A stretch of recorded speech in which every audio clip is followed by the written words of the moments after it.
Hi, Wesley. Hello, how are you, Kim? I'm good. Were you able to get into the SharePoint site? I was. I Okay, actually just went good. in and created me a Microsoft account. First, it wouldn't let me. Oh, okay. I don't know why, but it eventually did. So I was able to get into the folders. It seems to be tricky for different people in different ways, so Yeah, I think it's it's not predictable. just our technology and the lockdown Oh, makes it hard. But for your district? yeah. I get it. But anyway, it ended up working. So great. Yes, that's great. Hi, Ann. Good afternoon. How are you? I'm good. How are you? Good. Hi, everybody. Fine, it's fine. Connie. Hi, Connie.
Okay, I'm going to check about the live streaming capability, and then we should be able to start. Okay.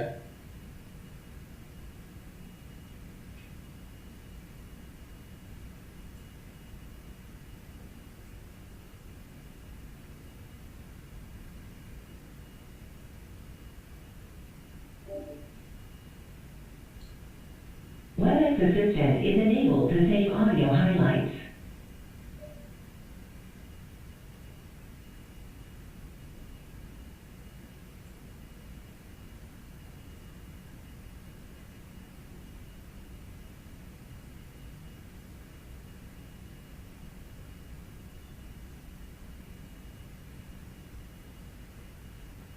Right quickly, the link that you sent for the folder, I did Yes. my email address, and when I did it, said it was gonna send me a code, but I never received the code. Sometimes people are finding them in spam instead separately. Yes, I checked that, still, but it wasn't there. That seems to be the running problem with most people. I will try to send it to you again, Connie. Okay, thank you. Probably while you're in a breakout group. Connie, this is Wesley. I had the same issue here in Wilkes and with our technology, and when she sent me the additional link, I had to go in and create a Microsoft account, and it did work when I did that. Okay, thanks. Yeah. Hi, Kim. This is Maureen. I had an issue logging in as well, so I'm going to try to figure it out on my computer, but for now, I'm calling it on my phone. Okay. Thanks, Maureen. Okay, are we ready to get started? I can always start recording and then have it posted. Lawrence, are you there?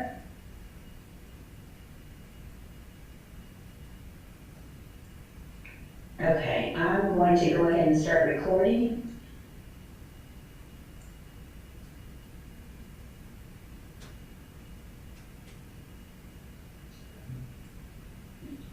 Hi, everyone. Welcome to our June meeting. This is Ann. We have a busy day today. We're going to begin with a presentation by Myra Best, which will continue our learning about micro-credentials. Do we need to approve the minutes first? Okay, sorry. First, we need to approve the agenda. So if I can have a motion to approve the agenda, that would be fabulous. It's Connie, I make a motion. Thank you, Connie. A second, please. This is all Molly, I'll make that second. Okay, thank you. Any, further conversation? All those in favor of approving the agenda, please say aye. Aye. Any opposed? All right, very good. The next item is the approval of the May 19 minutes from the May 19th meeting. So could I please have a motion to approve the minutes that Kim sent out for May 19th? You're listening, I move that we approve, the May 19th minute. We can hear you, and thank you very much. Okay, will we have a second? Second, Catherine Joyce. Thank you, Catherine. Any further comments or corrections? Hearing none, all those in favor of approving the minutes, please say aye. Aye. Aye. Any opposed? All right, our minutes are approved. Very good. Can you go to the next one? Just a reminder about our norms that we have for our meeting, that we, of course, value everyone's opinion, and we will be in some, of course, breakout rooms today to allow for further conversation. And we ask you to be engaged, fully engaged in our meetings, so we can move forward with this important work. Any questions or comments about the norms?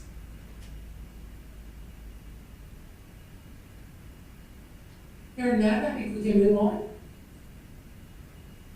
Our guiding principles for the work, this is just all reminders. Does your idea have an impact on students, meaning K-12 students, and is it measurable and authentic setting? These are kind of our guiding principles for thinking about the things that we will recommend to be implemented.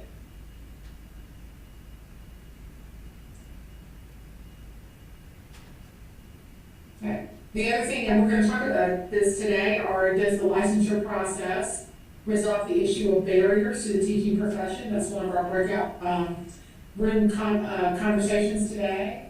We're also looking at, for our subcommittee, what are the measures that satisfy advancement through the system, the length of time allowed at each licensure tier, and what are the rules, expectations, consequences when a candidate fails to meet the requirements. So again, just framing all the things that we're working on. We're going to talk about this pathway again. You've seen this before. You all have a copy of this. And so this is the pathway that we've been talking about. And we're going to talk about this today as part of our meeting in relation to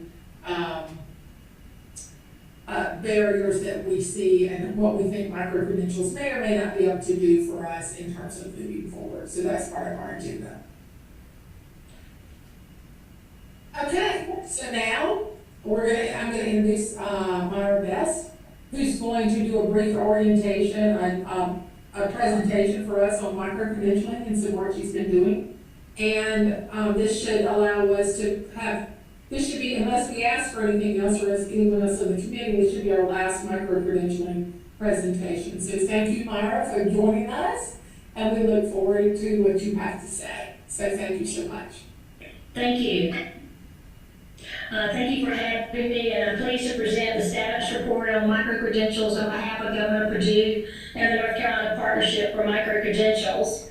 I'm going to try and do three things today, and one is I'm going to talk about how and why the partnership was formed, and I'm going to provide some national and state context around micro-credentials, and then share the actual recommendations that have been endorsed by the state board at its April meeting. How did the partnership come about? The partnership came about from work that we were doing through DigiLearn, which is a nonprofit established by Governor Perdue when she left office, to build on the work we had already started around technology, the infrastructure we had across the state, and what do you do now that you have all this technology in the classroom. And as a part of that work, we formed a partnership with Getting Smart, which is led by Tom Vanderhark, who's also one of our board members, and we developed the Digital Scholars Initiative. And as we went through this pilot process, the Digital Scholars Initiative was a competency-based approach that we developed and identified competencies that teachers who were skilled in using technology for personalized learning to students they had to meet those particular competencies in order to be a part of this work. We started it in a number of school districts. A part of that was them using their classrooms as learning labs for other teachers to observe what they were doing. We also gave them compensation for doing this work because it was in addition to what they were already doing. They were already successful teachers, and we wanted to reward them in some way. So as we reached the end of the pilot phase, it became clear to us that in order for these scholars who had already been developed and recognized in doing this work to be utilized effectively, we needed to somehow scale this across the state.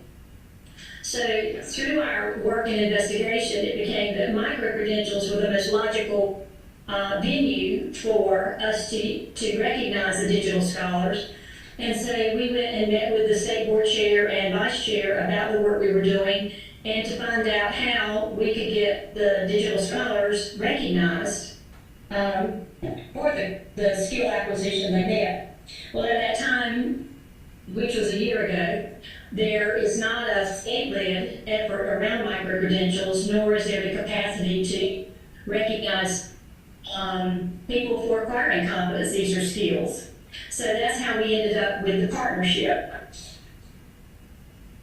or forming the partnership with the state board and others. And as we formed the partnership, we were very conscious about making sure it was we had partners, stakeholders from the national and the state level.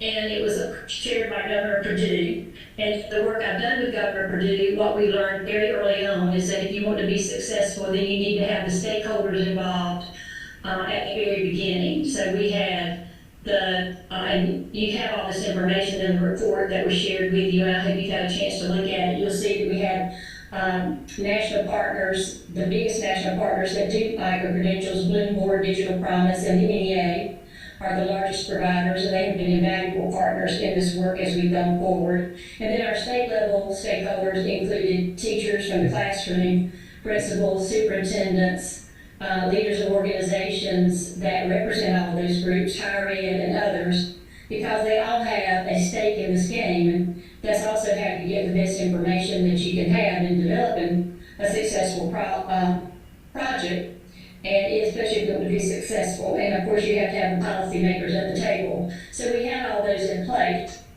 as we did this work.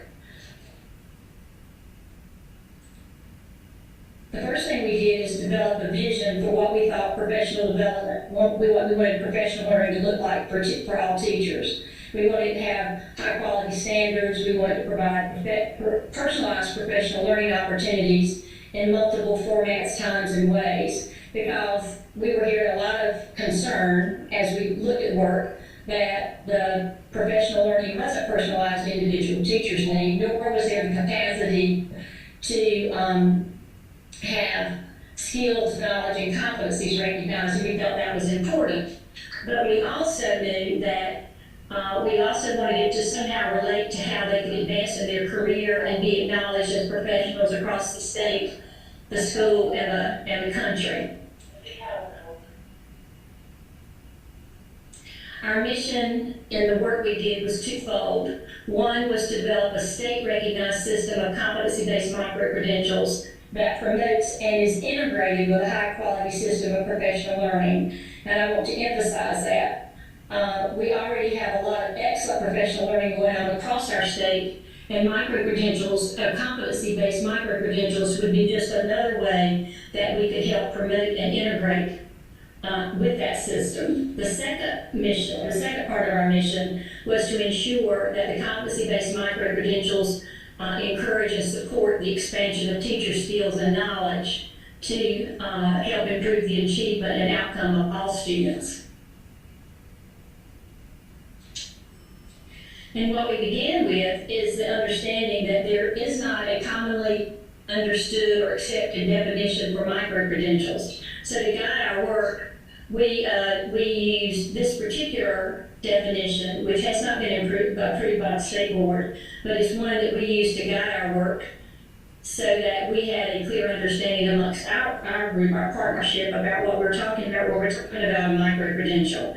And that micro-credentials verify a very discrete skill that educators demonstrate by submitting evidence, a demonstration of practice. And then also, they're also most often delivered online. Excuse me. They don't have to be delivered online, but most of them are, and it works well for teachers because they can do them in their own time, which was especially important as we dealt with COVID. So why do micro-credentials matter? Well, for us, they matter for a number of reasons, and that's, first of all, we know that the key to student success is having an effective teacher. And right now, states, especially North Carolina, but all states are facing difficulty with attracting, developing, and retaining teachers. Particularly highly effective teachers, and that's especially a challenge in our highest need schools. And this has all been exacerbated by COVID-19, and that's going to continue to be a problem. And micro-credentials matter because it offers another tool to improve attracting, developing, and retaining teachers if it's integrated with a system of high-quality professional learning for teachers. And again, it has to be integrated with what you're doing in the state in order for it to be recognized. Our work to date includes our thinking about what we needed in order to make good decisions as we advised the State Board of Ed about what needed to take place with micro-credentials. And the first thing we need to know is what's going on across the country with micro-credentials. So we commissioned New America to do that work, and that you have links to this information in the report, and I would encourage you to look at it because our request to the board was to endorse the report by New America and RTI because we have gathered the information necessary to make good decisions about how to best implement micro-credentials. And the important part, but what we do know about national research is always good to let us know what's going on in the country, but we have to have the data about our own state because national recommendations don't always translate into our structure in our state. And what was especially important about our feasibility study is we also included stakeholder focus groups with teachers, administrators, local board members, higher ed folks. So we had a lot of input as we started putting that together. Some of the lessons that we learned as we did this work, as we reviewed the reports, but I think it's important for us to recognize as we developed our recommendations, we needed to understand what was going on across the commonalities that were happening with other states. And so these are some of the consistent issues that we came across. There is a need for a common definition for micro-credentials because there is not one, or a state needs to adopt what they mean by micro-credentials. The other piece, because micro-credentials are really emerging work, there is not any longitudinal data that lets us know how micro-credentials impact teachers' instructional practice. So there's more data needed about how micro-credentials influence teachers' instructional practice. The other important piece is we need to ascertain how micro-credentials can be a supplement to other professional development approaches as well as utilized for career advancement. And then lastly, there has to be consistent standards for quality assurance of MCs. It doesn't matter if they're teacher developed, higher ed developed by a company, if they're Bloom Board or Digital Promise, there has to be some consistent standards and there aren't any. So given what the partnership learned, as we did our work, we identified some key considerations that we needed to look at moving forward with our work with North Carolina. The first is we need to have alignment with the other North Carolina initiatives to develop, recognize, and retain strong teachers. And the two primary ones happen to be the Partnership for Micro-Credentials, as we explore how MCs can be integrated into a high-quality system of professional learning. And the second is the work that you're involved in with the North Carolina Pathways for Excellence for teaching professionals to reimagine professional growth, learning, and licensure. While we have different purposes, ultimately, all this has to align with developing a cohesive human capital system that will drive improvements in teacher quality and retention. And I do want to say, when we did our work, we were not aware of the work going on around the pathways, which the Human Capital Roundtable was doing. So we didn't learn of this work until after we had come up with our recommendations and presented them to the board. Therefore, that's why this is here. There has to be some alignment because both our groups are looking at micro-credentials and how they impact our work. Some other considerations is we have to think about how micro-credentials, by integrating micro-credentials into professional development, they can be very instrumental in helping move the current system we have, which is very compliance-driven, to one that fosters professional growth. After all, if we want students to be lifelong learners, then we want our teachers to be that as well, and we need to create a system that allows that, and micro-credentials can be a tool to help make that happen.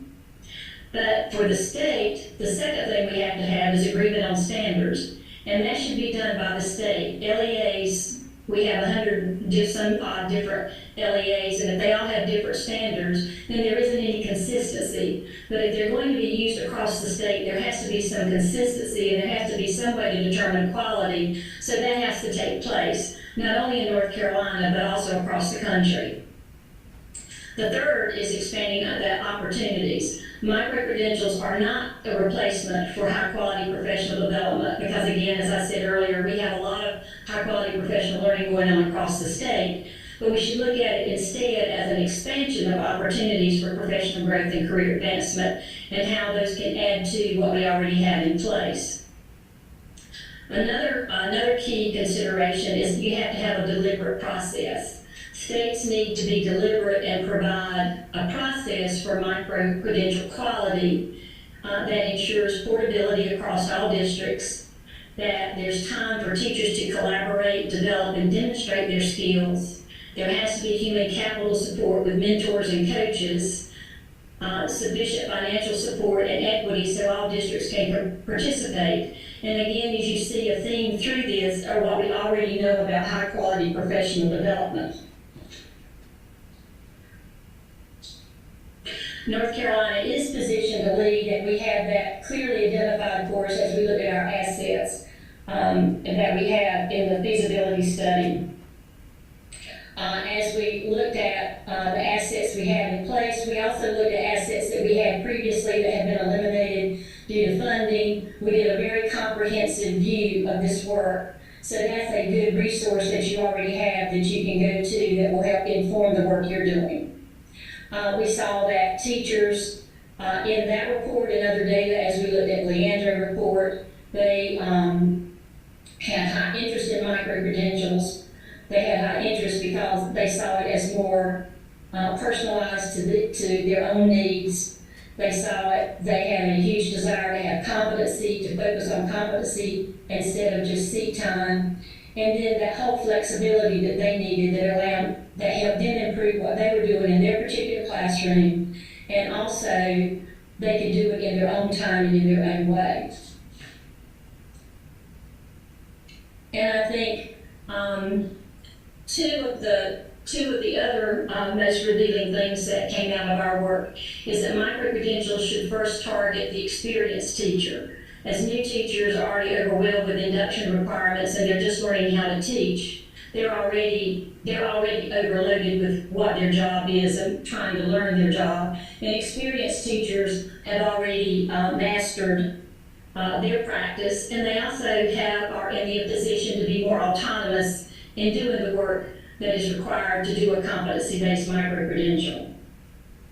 And for the statewide initiative, we need to start small and identify a few priority areas that are aligned with the state goals, because that'll give us the highest chance of success. Starting small gives us an opportunity to monitor and evaluate as we begin to implement. And then as we begin to implement, we can make adjustments, because this is a huge shift in practice, policy, and funding, and we need to keep those things in mind as we move forward. Just a moment. I'm a little dry. And I'm not hearing laughter, so I'm not entertaining either.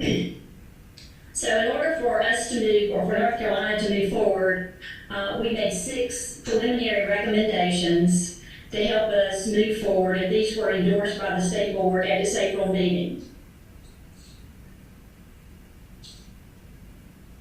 The first recommendation is to authorize the development of a state-led MicroCredentials Initiative.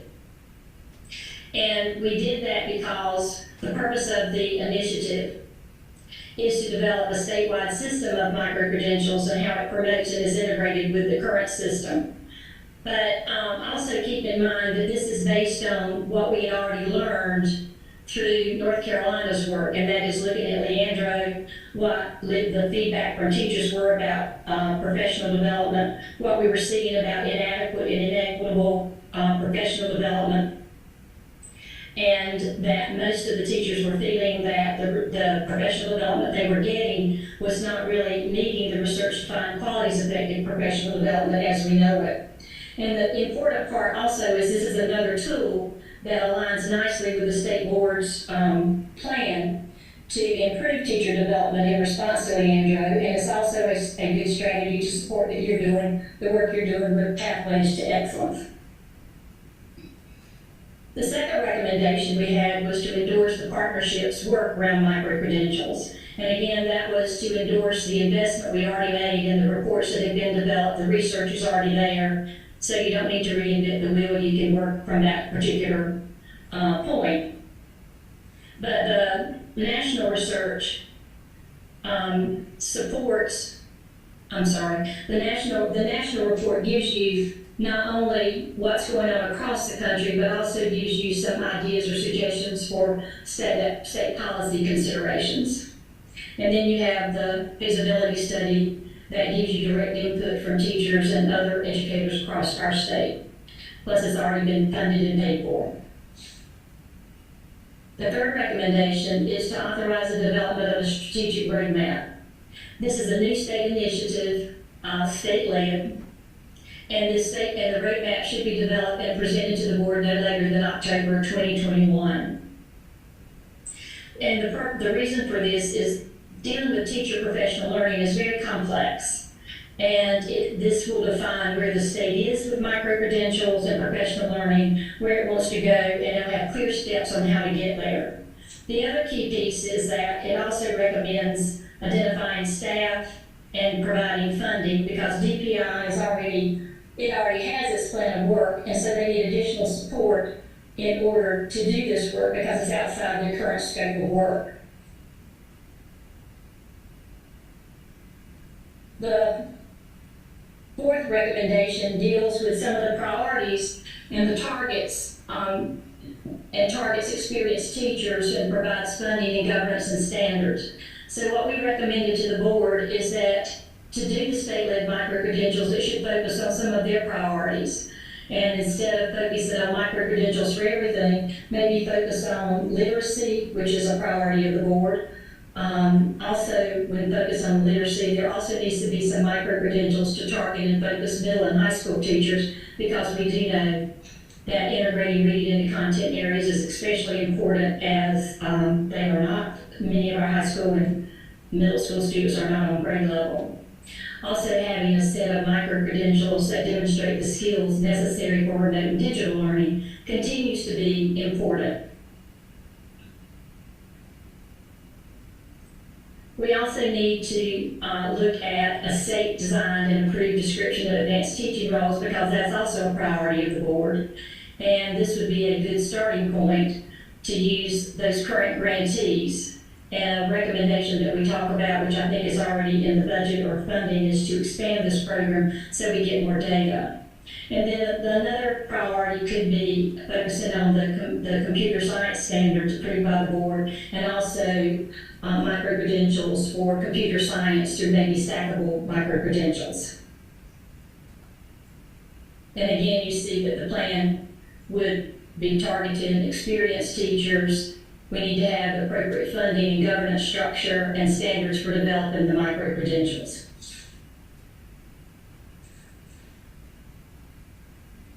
The fifth recommendation is to review policies related to license renewal and professional learning. The implementation of competency-based micro-credentials and demonstration of skills is somewhat counter to the CEU or credit hour approach that we currently have.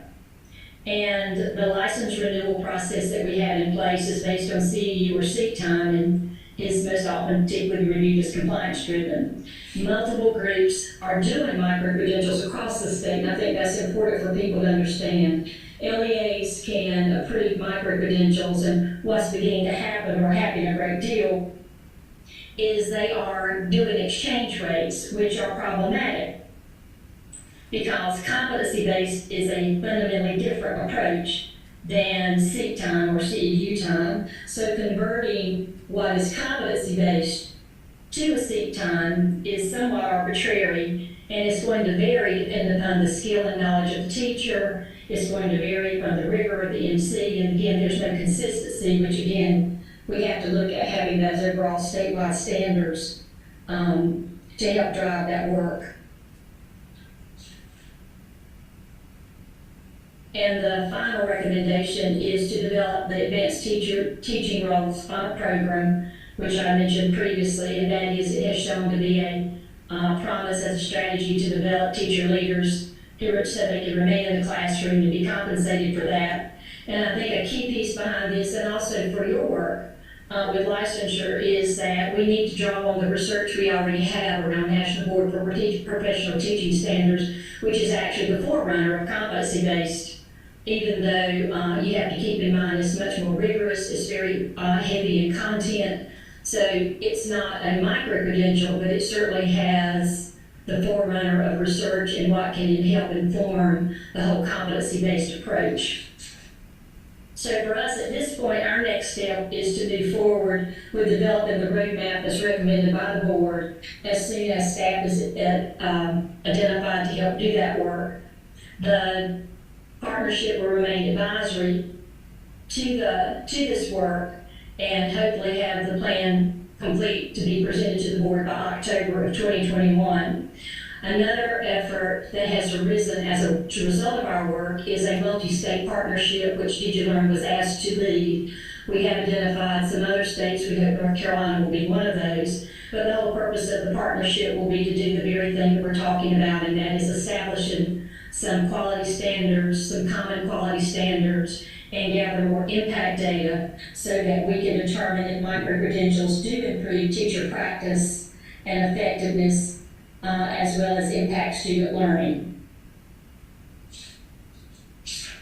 And I'm happy to answer any questions you may have.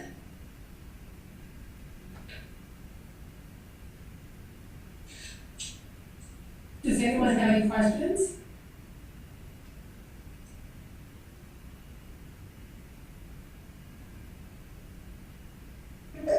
I have a quick question, if you don't mind, and I apologize, I had somebody in my office for part of this, so if I miss this, please forgive me.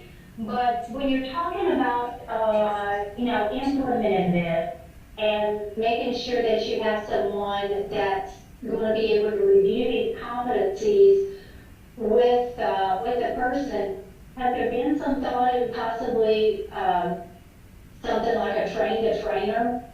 Working with that person who's going to be reviewing those competencies and maybe some guidance on how to do that, how that should be implemented. And I'm struggling with where it's late in the afternoon, so I apologize. Do you understand a little bit what I'm asking? It's like who's going to be the one reviewing the competencies and ensuring that the teachers have the right kind of support they need and giving them feedback. That is Would that person be trained on how to do that? Is my question. But that has not been addressed. That will be a part of what's included in the overall plan, the strategic roadmap. But a lot of conversation has been held about how that should look. Could we utilize national board teachers who are already skilled in that area? That's why the work of advanced teaching roles is important, because they're supposed to be identifying those characteristics of effective teachers. So hopefully those things will be a part of the discussion as the plan is developed. Thank you. Myra, can I also add something to that? Since this is Melissa Truly, we led the New America portion, the national research work, and there is learning from across the country about how to best ensure that there is reliability and validity in the assessment of the evidence that the candidates are submitting. And so while North Carolina may not have, yet arrived at how it wants to proceed with that, there is a solid base of learning about certainly how to do it better as young move forward in those efforts. So our report does outline those pieces pretty specifically in our recommendations about what needs to be in place to ensure that that is there, because I think the point you're making is heard loud and clear that without that, these are not going to be the meaningful demonstrations of competency that we want them to be.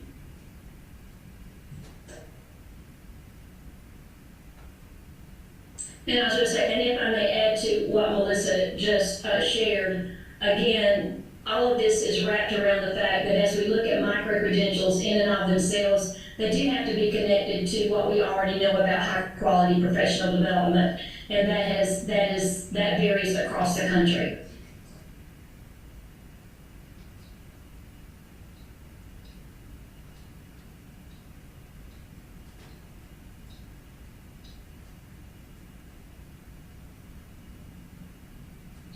And I will say that as looking at your list of participants, you have several members of your committee that actually served as serving on our partnership, so they should be a valuable asset as you do your work as well.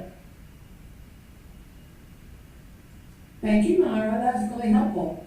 Thank you. I heard it twice now, so I think I should have it by now. So, other questions for Myra? We appreciate your time and you coming today. It's very helpful for our committee. Hi, Myra. This is Wesley Wood. Just curious, who are your HR representatives in your partnership from North Carolina? We have. I knew you were going to ask me now. I can't tell you the name. We worked with the organization to identify, and the person that we had was from Durham, and they have since left Durham, so that person needs to be replaced. So if you have a recommendation for someone, we'd be happy to hear it.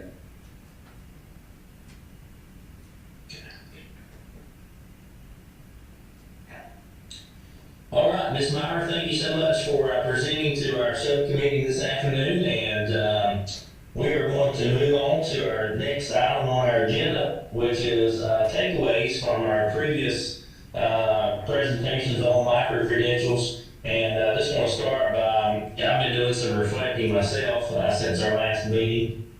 And what I want to do today is just propose some takeaways that I've had personally for our subcommittee to think about. This may be helpful as we move into our work this afternoon. But, if we think about our subcommittee up to this point, we have looked at a couple things. We have been introduced to our subcommittee and the goals of the work of our subcommittee. We've also been given an overview of the licensure pathway model and an overview of the vision of the Human Capital Roundtable, and Dr. Tomerman did that for us a few meetings back. And in our last meeting, we had presentations on micro-credentials and their use in Arkansas and Kentucky. So, as I mentioned in our last meeting, I knew I would have to take some time to reflect on those presentations, and just want to throw out some talking points today. And then once I'm finished, we'll open up the floor for you guys if you have any talking points that have really been in your mind since those presentations. Some of this is just factual and trivial and may not directly relate to our work, but just some things to think about.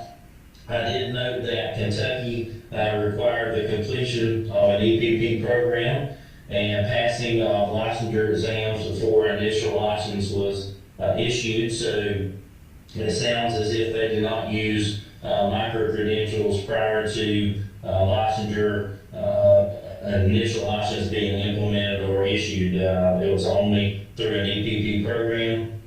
Kentucky also noted that there was no issues with teachers passing exams in Kentucky. And the question I ask myself is why is this? And I think from the LEA standpoint, we are always running into candidates who are struggling with passing licensure exams. And I was just asking myself, what does our state data tell us about our licensure exam passing rates? If you remember, used to you had to pass the test before an initial license was given, and this is an interesting point to reflect on.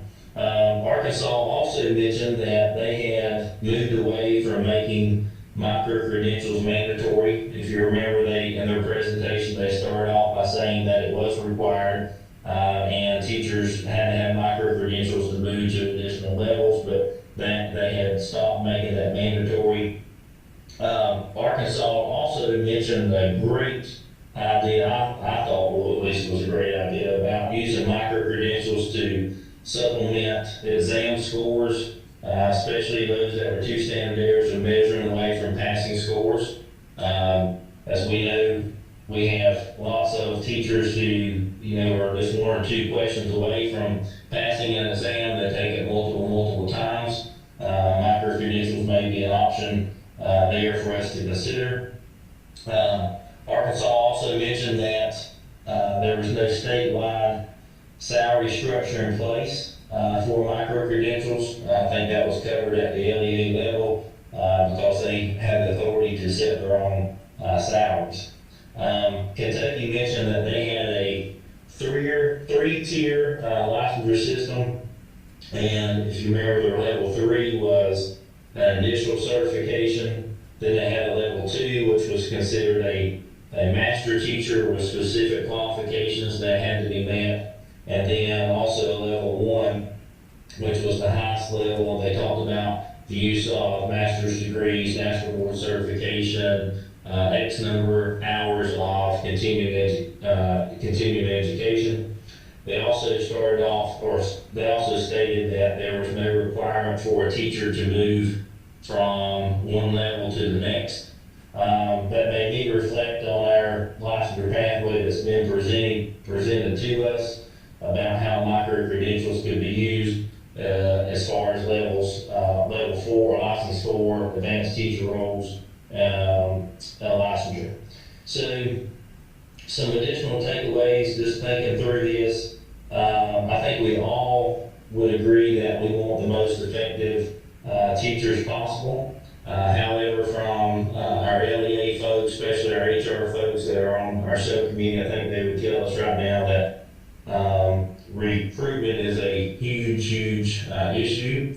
I'm in a semi-small district with 22 schools, and currently right now we are sitting on 26 vacancies, and we've probably already filled 15 or 20 vacancies up to this point. Many of those in really hard to fill areas, EC, secondary math, science, and so forth. So we know that when we look at the data that there's not enough graduates coming from our EPPs, so that's a huge issue. And we know that from the LEA standpoint, alternative licensing is a must for us to meet our district needs. And I'm asking myself, how does that fit into our proposed model that's presented to us? The questions come up, what is working, what is not working with our current model, what needs to be changed or tweaked, how can we improve it, and hopefully today you'll have some good discussion about our current model and how it fits into the proposed model. There also has to be a balance of requirements for those in like the license level 1, license level 2, or our current alternative licensing. Just to be honest, our teachers that are coming to us with 4-year degrees that we're issuing a permit to teach or an emergency license, really the only difference technically is the 18 hours of content that separates an emergency license from a permit to teach. Those teachers are in survival mode. they are working to try to get acquainted with the teaching profession and trying to learn the basics of being a teacher, the basic skill sets. So I think we need to be real careful as we move forward about what we expect those teachers that come in at a level 1 or 2 or an alternative pathway. We have to find a balance on what we expect from them as far as staff development and professional growth versus their day-to-day actions of just trying to become a beginner teacher. I've also reflected since our last meeting about what is the role of micro-credentials. Should they be used for teacher advancement, or do they have a role prior to a teacher, becoming do they have a role in the beginning teacher process? And I think, just for example, Ms. Best here just stated that, more data is needed about the influence on instructional practices. We also talked about that this is a good way to supplement career advancement. And it just seems from our presentations that micro-credentials have a greater role in advancing teachers in the profession versus the beginning teacher's role. And you guys may disagree with that. I'm definitely open to hearing your suggestions and comments as well. I do think it's clear that exams are an issue in our state, and we need to ask ourselves as part of our role with the subcommittee is to find alternatives to the exam, or is our focus on advancing teachers? And I think it's both. So those are just some talking points that I personally have reflected on since our last meeting, and you may have some as well that really stick out to you that you would like to share with the group before we move to our next activity. And I think some of these talking points I've mentioned, if you've thought about the same thing, probably will help drive some of your discussion as we move into our next activity. So just want to open up the floor this afternoon for any takeaways that you've had, any major thoughts since our last presentation or since the work or since any of our subcommittee meetings before we move into our next session. So I'll open up the floor for any takeaways.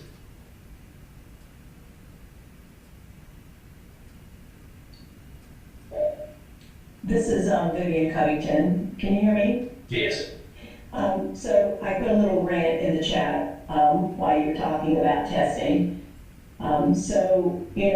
If you look at the changes, the amount of changes in testing that have occurred since 2015 when the new Pearson's test came in, and by the way, those are only for elementary and SPED, we can hardly keep up with who's supposed to take what when.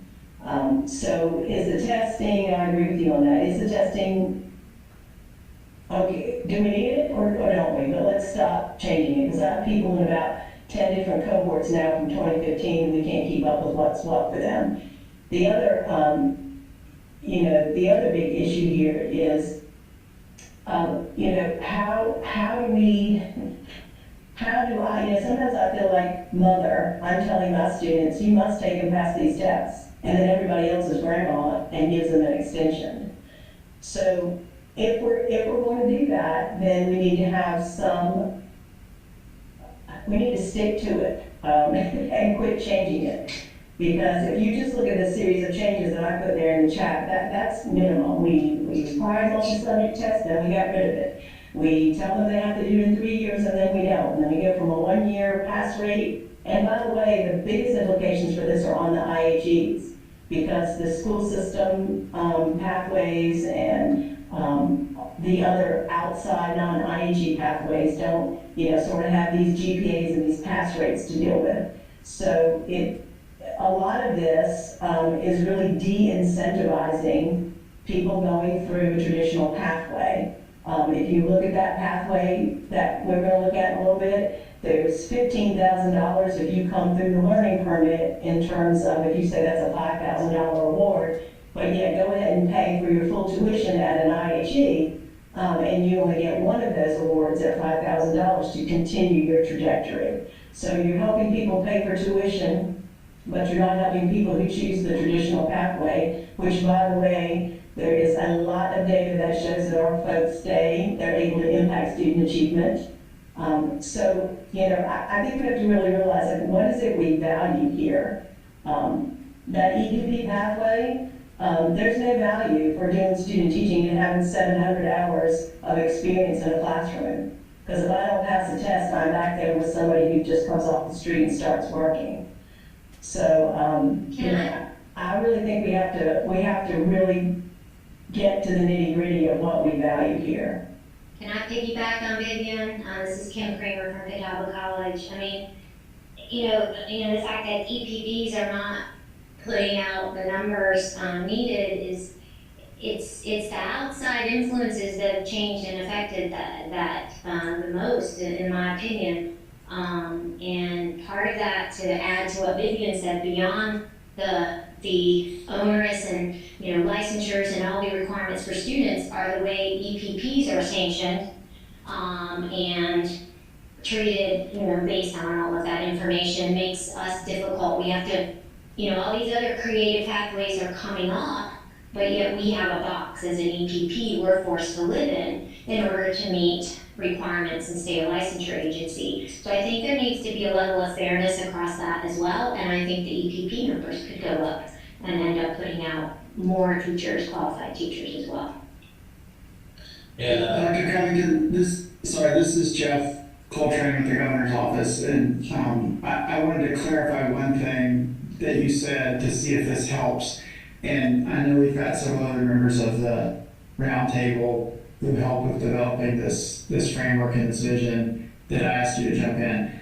If I remember right, it is not $15,000 over those licenses. I think it's a $5,000 professional development fund that teachers would have access to while they're working in license 1, 2, or 3. So it's not $15,000 total if you start at 1 and move to 2 and move to 3. I think it's a $5,000 pot that you would get no matter where you sort of start in that license 1, 2, or 3 level. But I know Tom and Jill Kamitz are on the call, so I'd ask you to correct me if I'm wrong.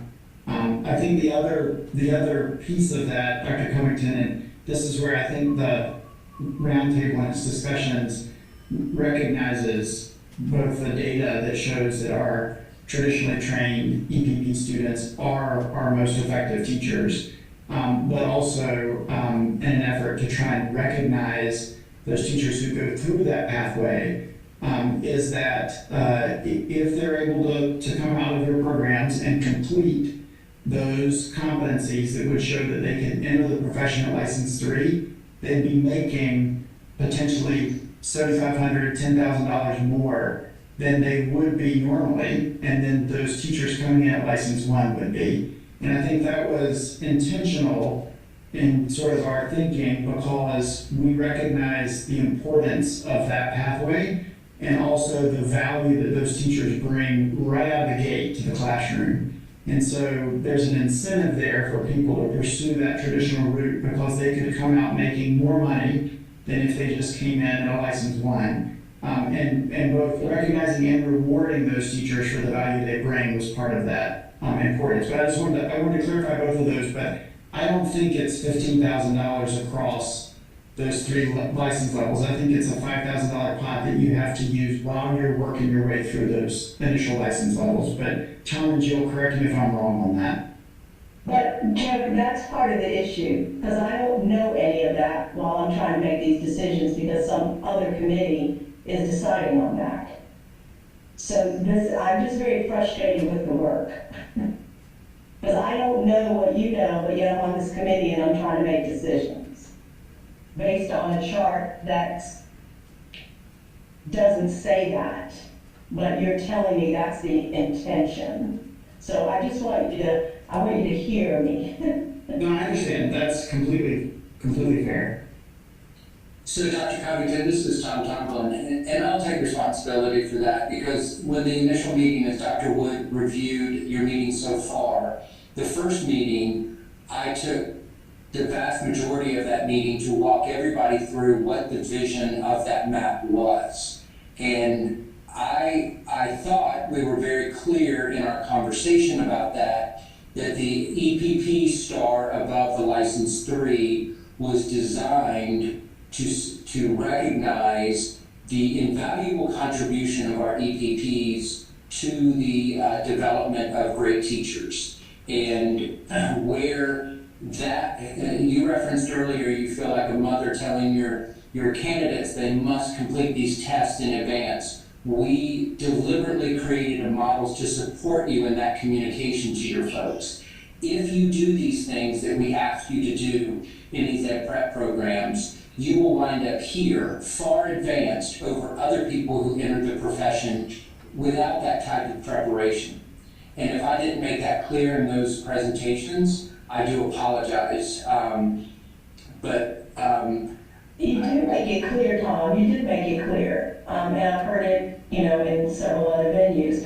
But my thing is, if I come out of an ed prep program and we still have a testing requirement, and my folks don't pass that test, they're going to go back down there with a residency 1 or 2. And at that point, to me, there is no value in that ed prep degree. Because you are saying because I either have pedagogy or content or not, or one or the other, there is no value in me having done an ed prep program that has over 700 hours of in-class experience student teaching unpaid. I'm going to go back. Yes, I'm going to make less money, and I'm going to make less money, and I'm going to go back. So that's still there. Can I just chime in here quickly? This is Jill Hammett. Vivian, I would say, and I may be wrong, Tom and Jeff, you check on me, but that's the whole reason why we want to rethink the requirement to pass the tests and to find other measures that would allow EPP graduates to start at license 3 based on what they've built in.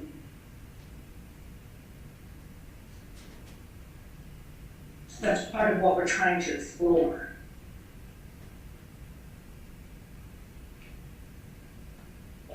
I would concur with that, Ms. Kamnitz. I think the only reason that it would be a test that would stand in their way is if this committee decided that a test, a standardized assessment, was the only viable option for demonstrating competency in content and pedagogy. And I agree with that as well. I think, part of the vision is to make entering the profession and demonstrating those competencies as in a much more holistic or meaningful way, rather than sort of the just the standardized tests, and to make it so that people can demonstrate those competencies in a much easier way. Or meaningful way, I guess, or authentic way. That's the word I was looking for. But really putting the onus on, for achieving the professional license on demonstrating effectiveness, which is, again, exploring options beyond just the standard ones we have as well, or that only apply to about 30 or 40% of our teachers anyway.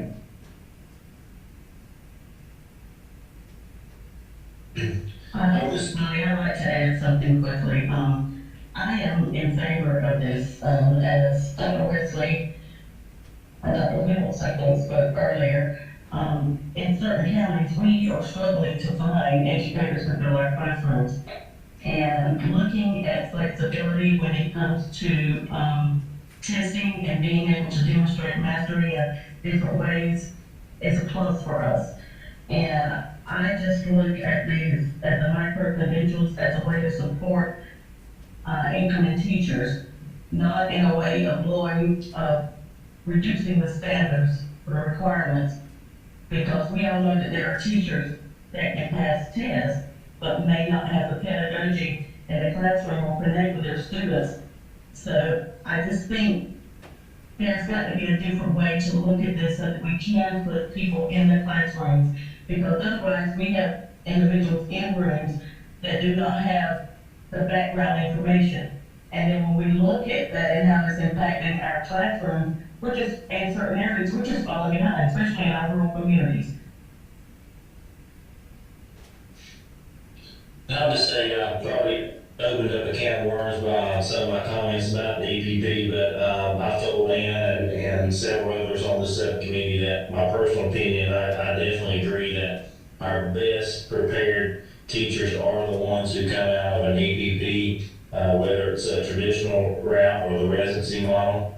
We do run into teachers that are on a permit to teach or an emergency license who, they have a natural skill set or they've had experiences prior to going into teaching, which has built that skill set. But I'm a firm supporter of our EPP routes. I think that does prepare teachers to be the best that they possibly can. And I've even shared this comment with Tom, and I'm just going to throw it out there that, if a person graduates from an EPP, I personally feel they have every skill that they need to go into that License 3 model. And I question myself of whether there, regardless of what statute says, should there be additional requirements for those folks to stay at, level 3? Or should there be requirements put in place to advance their role in their professional development, which would be where the License 4 and so forth comes in?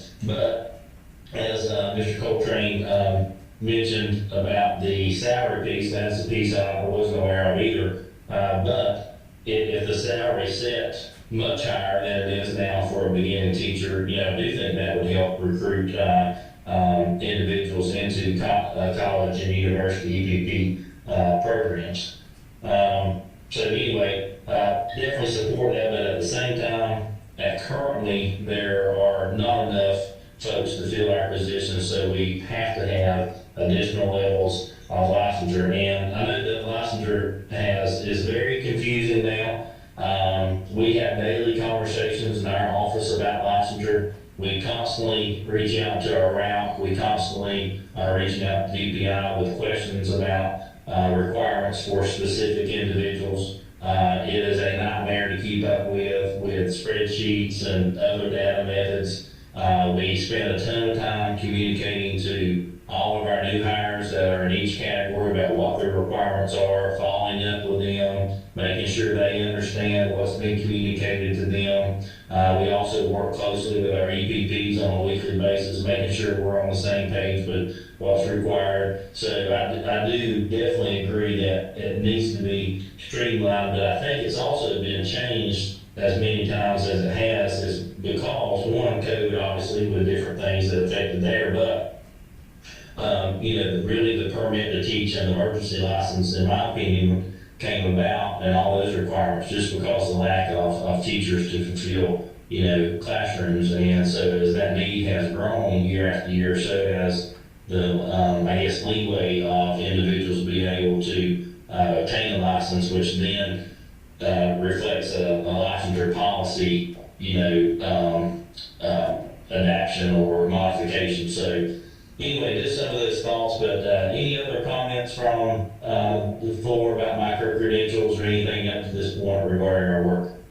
Wesley, I have a comment. I just wanted to, I wanted to agree with Connie about providing some options and just make that connection to Vivian to say that if we provide an option, say someone takes the test twice and then they don't, I'm making this up. Someone takes a test twice and then they don't pass it, or they're within a certain standard deviation of the test.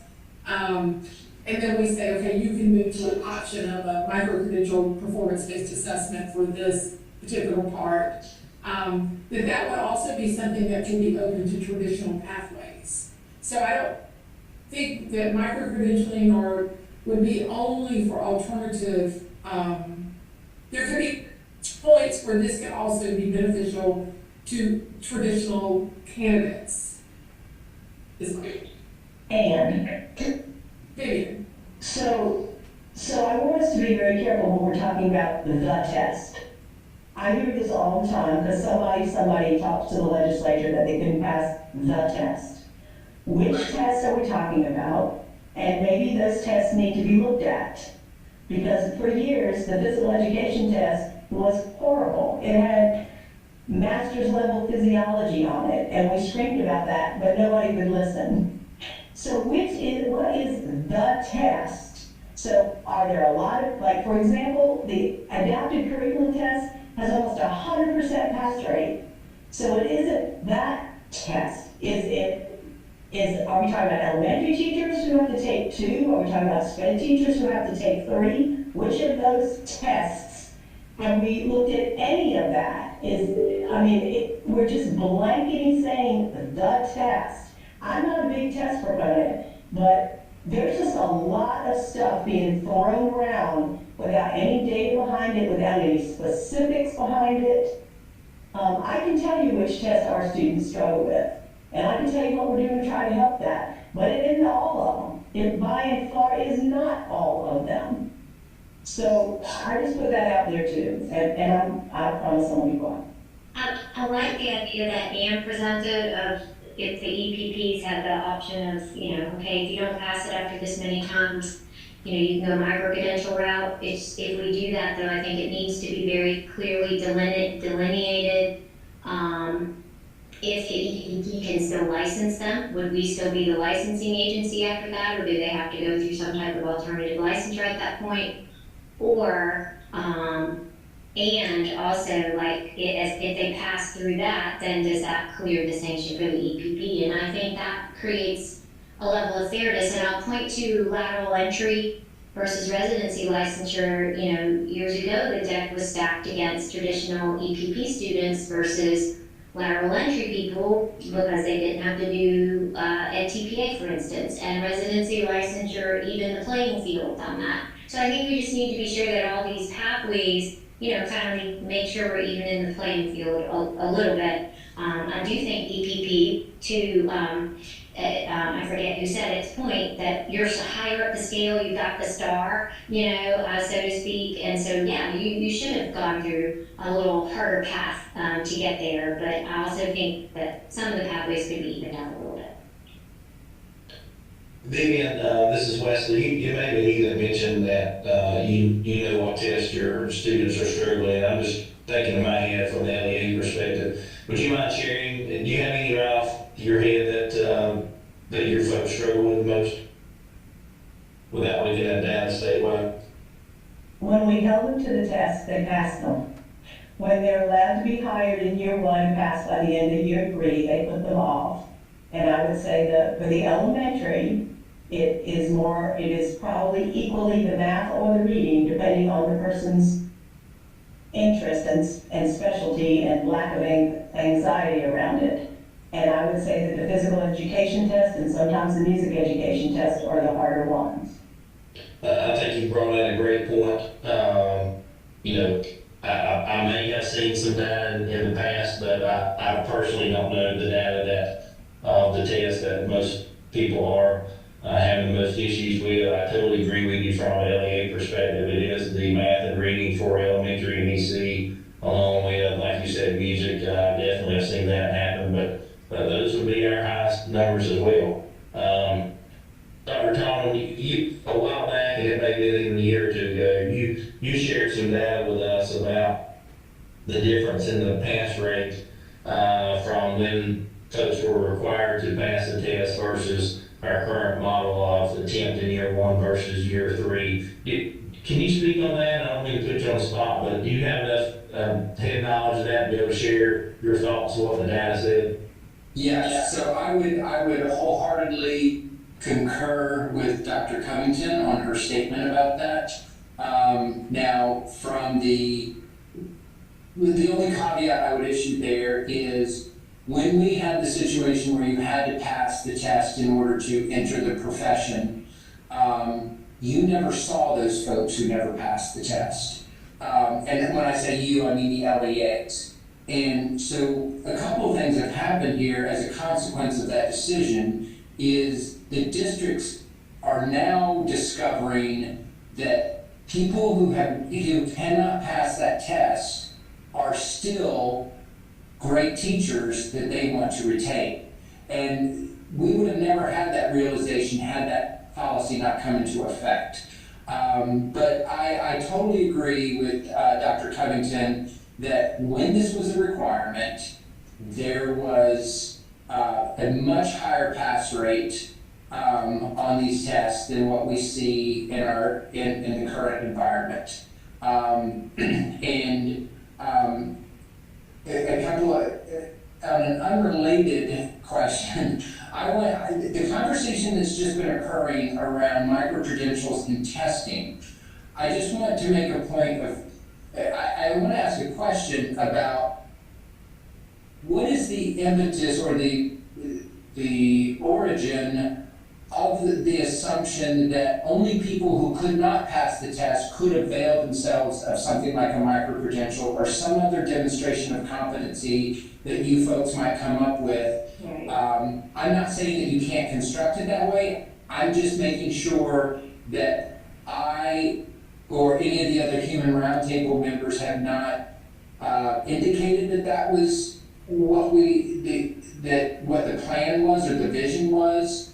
We would see anything that you developed as equivalent measures of effectiveness and would not require, I'm just confused about where this idea that if I fail the test, then I can go to micro-credentials. What I would urge this group to come up with are alternative measures that are equivalent, and a candidate could choose any one of those paths and it would be held in the same esteem as any of the others. Tom, I think that, I'm sorry. I think that comment or idea probably came from our presentation from other states. That's what's stuck in my mind. I don't remember anybody mentioning that here, but maybe they did, I'm not sure. And it was from Kentucky. Okay. Or Arkansas, maybe it was Arkansas. And I'm not in any way being dismissive of it. I just want to make sure that I didn't give that impression in any way, or in any of my review of the model in earlier sessions. And Tom, to go along with that, I think another thought that probably went through everyone's mind is that the exams are required now, and so are we saying if this group comes up with equal alternatives to a test, will we get legislative support to eliminate testing? Yes, that would be my concern, and I think part of the reason I'm thinking it would have to be if you didn't pass is because right now, in order to license somebody, I have to see that they passed that exam, so that would have to be changed. Right, so in all the work these subcommittees are doing and PEPSC is doing, there is the expectation that we will seek legislative action to make this plan viable. So I would not worry about doing end runs around current legislation. The General Assembly has been put on notice and has seen this plan, the vision of the Human Capital Roundtable, and every indication is that go forward and do great things and bring it to us so that we can make it happen. So I don't think, the conversation about eliminating the test, I would, that's totally up to you and your recommendation. I don't know why you wouldn't leave it as one of the alternatives, because we have a great many people who take the test and they're done with it and they go on. And Tom, I misspoke. I didn't mean necessarily eliminate. I mean an alternative. Sure. Yeah, absolutely. And Dr. Wood, just to let you know, the question around what's causing difficulties, we actually do have a dashboard with statewide data on pass rates. If this group would like to see it, either now or at some future meeting, we've got all that in a great visualization dashboard that you could all look at. I put the link to the dashboard in the chat a little while ago, if anybody wants to look at it. Right on to licensure test. Can I add one point to this discussion? This is Jill again. If I'm looking at the graphic, and if you look at license 3, there are 3 bullets there. One of them is required assessment, passing required possible bullets. Passing required assessments or completing state-approved micro-credentials, or the third one, completing other approved process. Let's don't forget, I think that just illustrates what Tom just said, is that this was not intended to be an exclusive list. And, you know, I am probably one of the less knowledgeable people on these processes on this call, but it does occur to me, back to some of Vivian's comments, when you've got students coming through EPPs doing 700 hours of classroom work, there is truly a wealth of data there that follows their students over time, subjective and objective, in terms of their effectiveness, their perceived effectiveness by the supervising teacher in the classroom. Is there a way to use some of that information?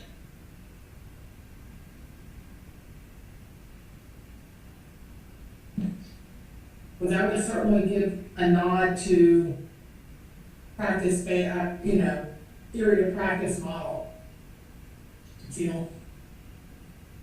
That might be worth exploring in future meetings. That, you know, what data do we have from that process?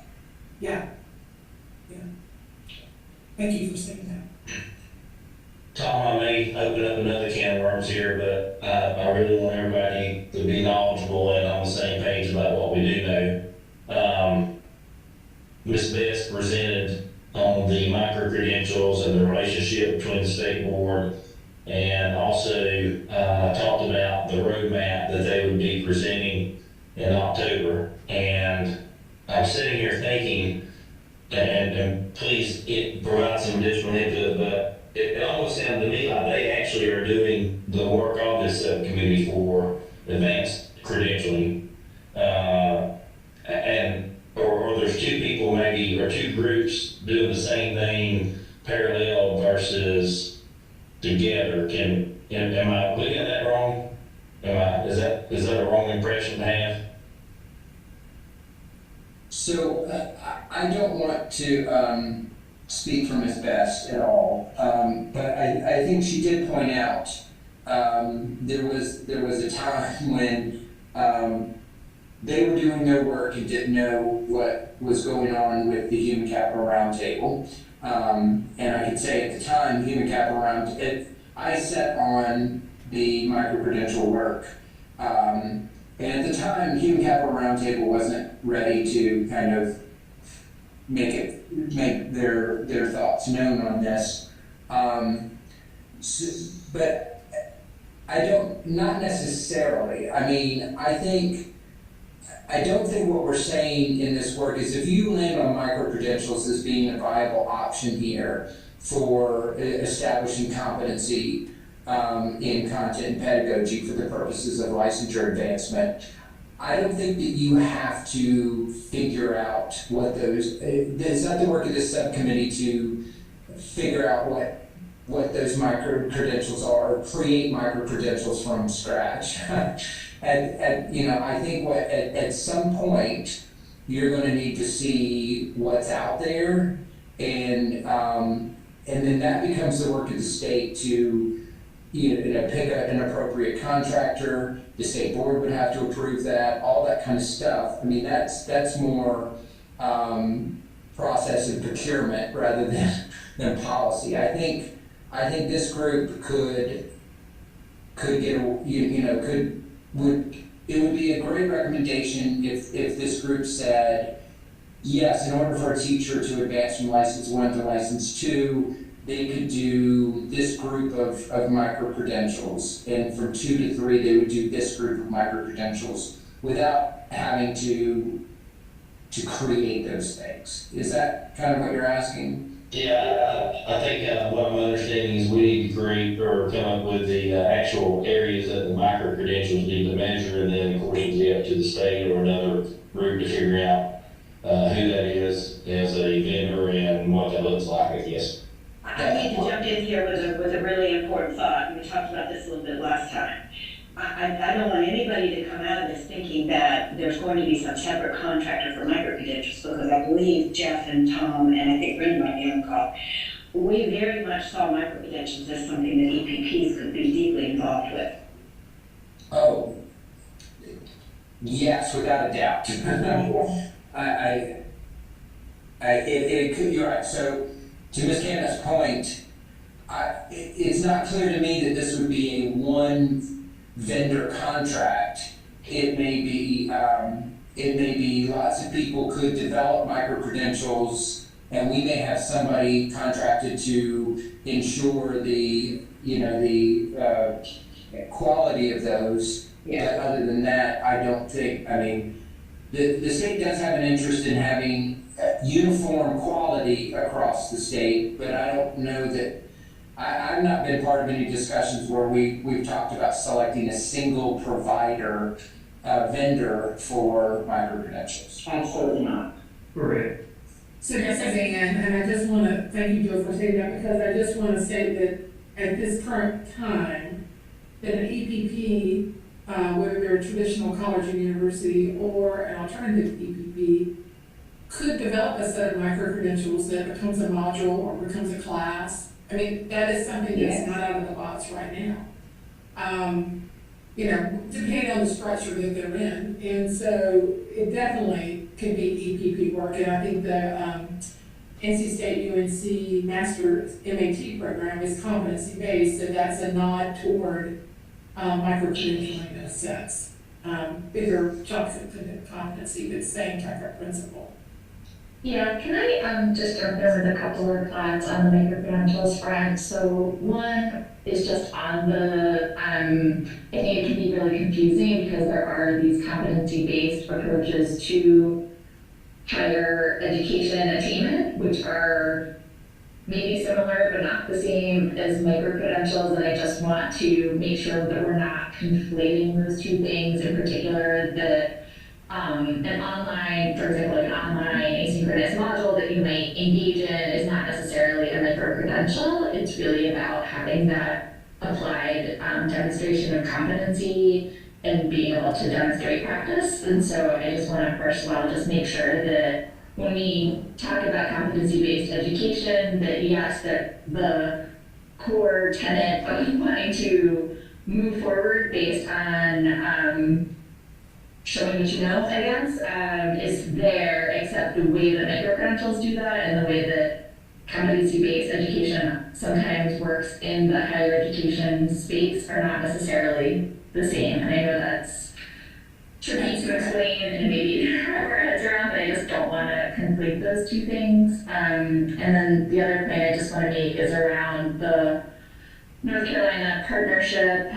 So we sat in as advisors. We were not voting members of that, but we're working on the research to try to inform the partnership. And it was truly focused on professional development and advancement. And so what we have on this current pathway that we're working on, all of those entry-level certifications up through license 3 were not at all within the realm of what we were talking about in that partnership. We were really focused on, and Myra mentioned this, teachers who had been in the profession for at least 3 years, who had moved past the induction phase and were more established teachers, and how to help them continue to develop and potentially take on more leadership roles while remaining in the classroom. And so I just wanted to also provide that distinction. I think there is certainly overlap between our work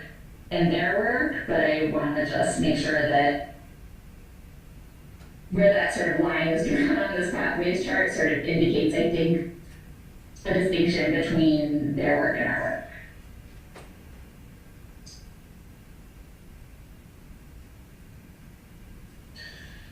All right, any other thoughts, comments?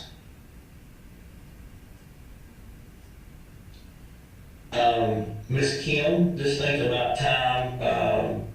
In your opinion, do we have time to move on to our breakout groups? Can you tell us a little bit more about that? We would have enough time to do one breakout group, and maybe, because that's 20 minutes, and then have about 19, 20 minutes to share out. Okay. And at least start that discussion, and we could pick it up in July. Okay. Does that sound good? But, I wonder if we should change the question though, based on this conversation, and go to the second guiding questions.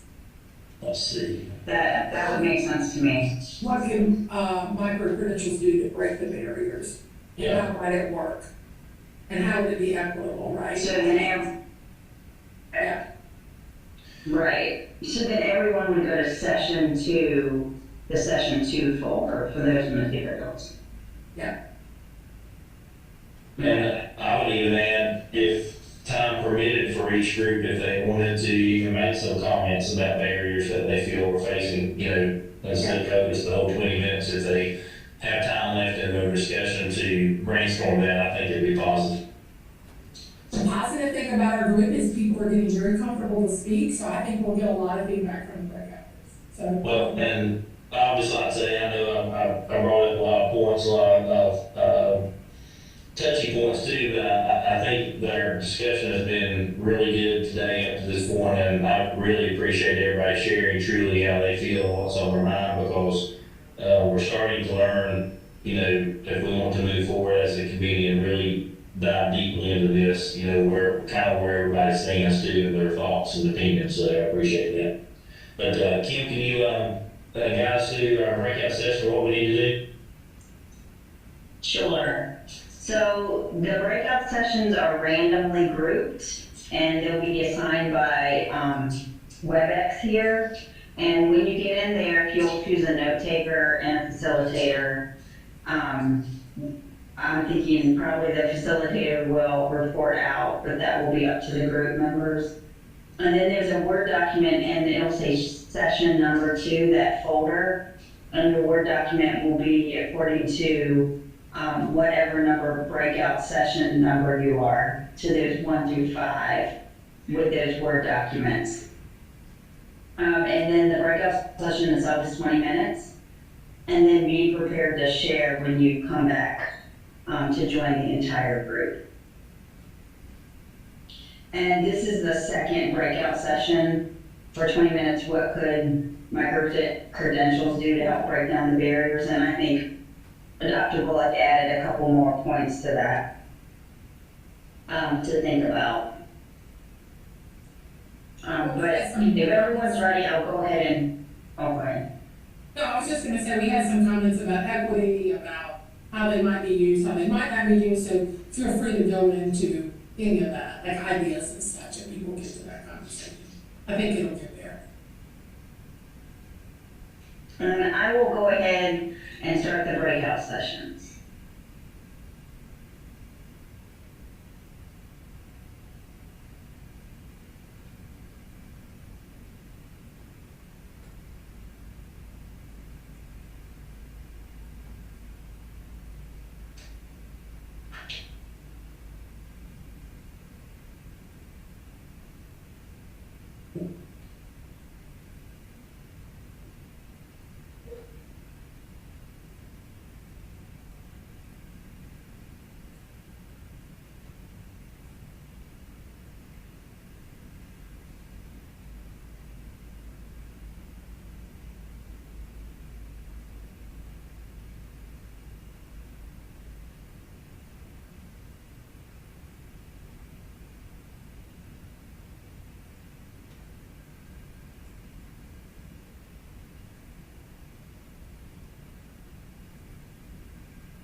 Hey, Wesley.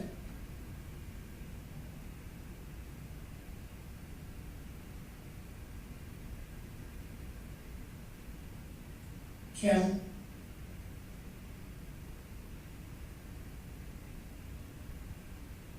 Yes. Is Wesley in here? I mean, I see him in here, but maybe he's not the person. He is. He's unmuted too. He may have stepped away from this press.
Kim, are we all back now, I think? We are all back. All right, so I guess we're going to start with group one. I think each group had come up with a spokesman to talk about your discussion. So unless we need to go a different direction, Kim, I think that's what we'll do. That sounds great. All right, group one, you're up. So we didn't actually end up talking about a person to be our spokesperson, but I took the notes along with Brenda, so I'll kind of jump in here and kind of give you an overview of what we talked about. So one of the first things we talked about was how microcredentialing offers a variety of opportunities to teachers to really personalize their professional development and to be able to find different ways to demonstrate competency and the skills that they need to be an effective teacher. And where it varies from something like a master's level class would be that it's more of a bite-sized piece sometimes, where a teacher can hone on a specific skill that they really need to work on, or something that they know will help their students and demonstrate their ability to be an effective teacher in their classrooms. It also could offer some additional options for teachers that are in remote or rural areas that are not close to an EPP or to a university, just to give them a variety of different ways that they're able to attain those skills that they need to continue improving their teaching practice. And it's also more conducive to chunking options, where teachers could take many different small skills and build those together, almost like Legos, to be able to make their teaching practice improved and find different ways to really demonstrate those competencies.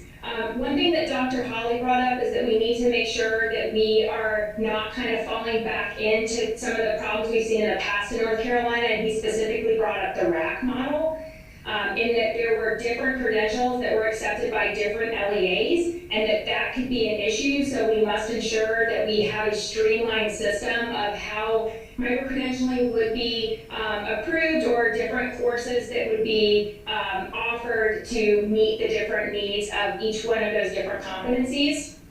And we must ensure that they are effective measures, and that we're tying those microcredentialing opportunities to things that we're able to directly measure in the increase in student effectiveness. One of the things also that came up was that microcredentials are agnostic. So it doesn't, and microcredentialing doesn't care how you attain that skill, whether it's through a master's degree course, a course you take as part of your EPP preparation, a book that you read, a conference you attended, any way that you're able to get that skill and that you're able to then demonstrate that you have acquired that skill and that you can use it in your teaching practice, microcredentialing gives you credit for that. And also, I really love the way that one of our team members said, the competencies are what reign, and then the microcredentials are a way to measure and the assessment that's been mapped out. So I thought that was a really good way to kind of hone in on what it means. Also, it's not an all or nothing approach, and it enables teachers to sometimes start teaching while they're still attaining those skills. And one of our team members also brought up that it's similar to credit recovery. So where, like in credit recovery, students don't necessarily need to retake an entire course. They can focus and hone in on the pieces of a course that they struggled with. Microcredentialing could be a way that if we have a teacher who needs to develop competency with specific skills, that would give them the opportunity to hone in specifically on those skills and not need to redo things that they've already acquired the ability to do. It also, we want to make sure that microcredentialing would not prevent people from entering the profession. And let's see. And that it's not that we wouldn't have standards. We would still have standards that would be very important for our teachers to be able to demonstrate, but then microcredentialing would just give them a different way to show those standards. And the focus would be on being a good teacher and being able to demonstrate your effectiveness with students. If anybody else from group one had something that I missed, please go ahead and jump on.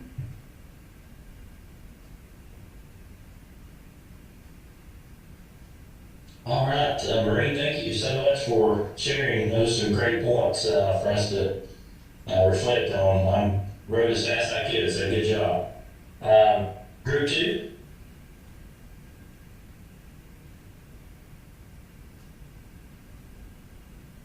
We'll open the floor for you guys. Sorry, we didn't realize I was ahead.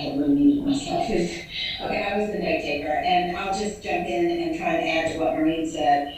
But one of the first things that we agreed on is that the barriers are getting worse over time. And this year has been particularly difficult, but this is very important for us to get this worked out. One thought was if there remained a testing requirement, then the use of micro-credentials to supplement the ability to pass those tests would be a very positive barrier breaker. But the other piece of that might be is that if the tests are still required, micro-credentials could be focused around particularly the specific difficult tests that we know graduates are having trouble passing, and it would be a way to give them that support that they sometimes, I think, find difficult right now. Interestingly, CMS has started to use micro-credentials this year in the absence of student data, and then also for teachers who don't have data, they're using micro-credentials for entry into their professional development pathways approach and advanced teaching roles. So they're using those as sort of as a measure of effectiveness already in entry to that program. The micro-credentials are seen to have such a wide use for tailored growth for teachers, both in terms of licensure and certification and professional development. It can meet a lot of different kinds of needs. They can meet a lot of different kinds of needs. And then another thought that came out was micro-credentials could be tailored to specific skill sets. And the one we talked about was the skills that are needed for teachers who are teaching in very high-need schools. Those could be very meaningful micro-credentials. And then I think that might be it. Robert and Virginia, did I miss anything? No, you did great. No, thank you. That was what we discussed. Thank you.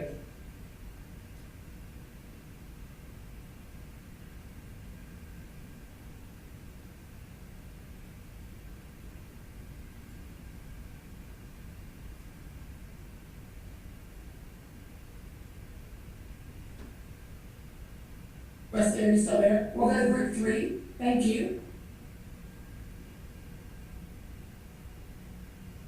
Sorry, Ann, I muted myself as I was speaking. I apologize. Group 3.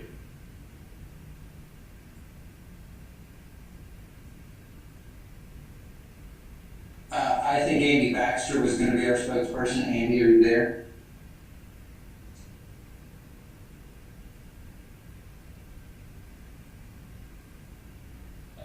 I'm sorry, this is Tom Tomberlin. We talked about, I think the initial conversation kind of focused around micro-credentials in terms of our ed prep programs.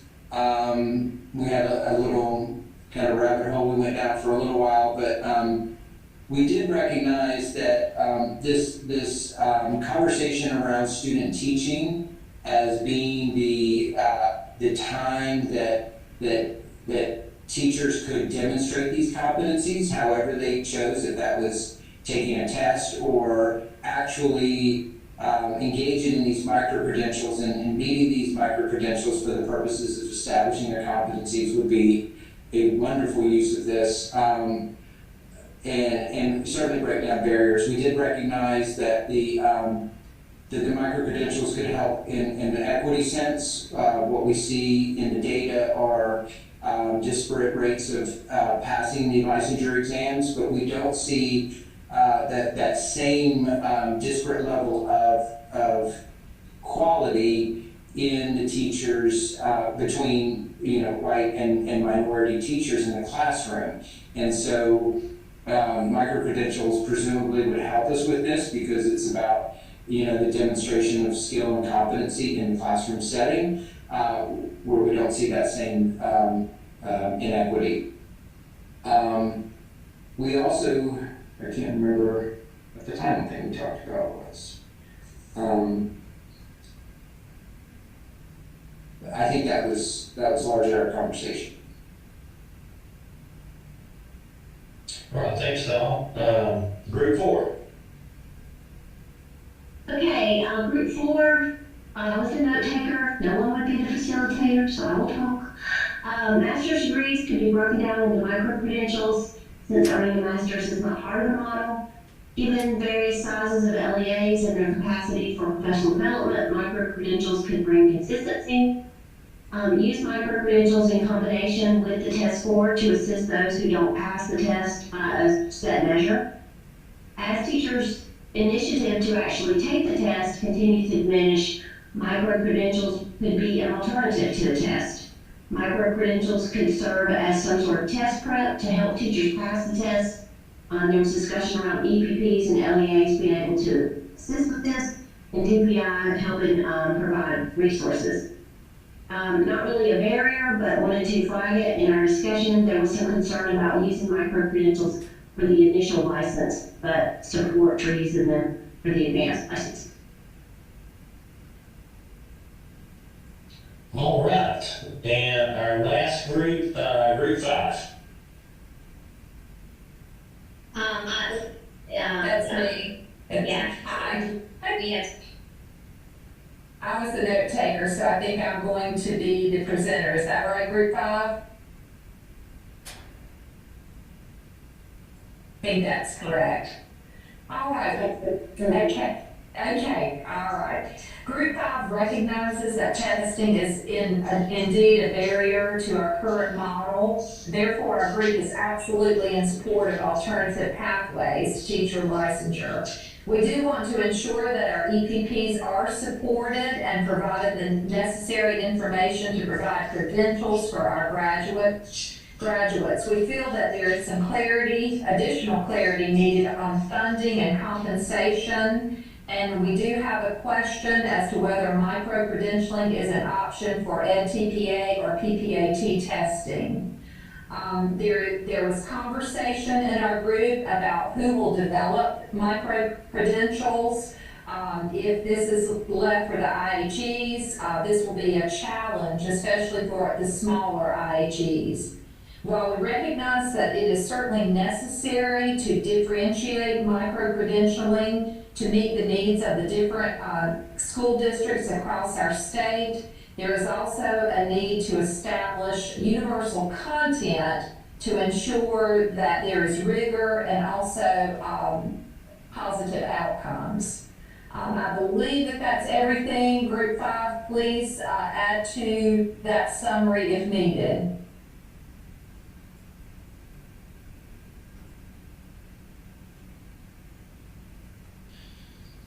All right, thanks to everyone for sharing this afternoon. Looks like had some good discussion among groups with lots of further discussion to come up as we move forward.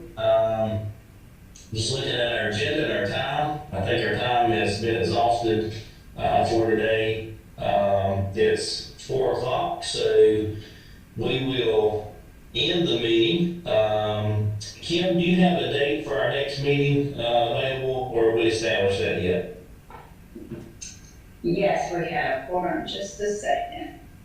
It is July 21st from 2 to 4. Okay. All right. So Miss Ann and I will be working on our agenda for our next meeting, but I think our meeting today has been very, very productive. I can see some consistencies and thoughts, and also some other areas that we need to investigate and move forward. At this time, due to time, I think we'll go ahead and entertain a motion to adjourn our meeting today. I'll make the motion. This is Connie, and we adjourn our meeting for today. Thank you, Connie. Do we have a second to the end? I'll second. All right, all in favor, I assume you'll say aye so that you can go on about your day. Aye. All right, thank you so much for your participation today, and we will see you guys in a few weeks for further discussion. Hope everyone has a great afternoon. You too.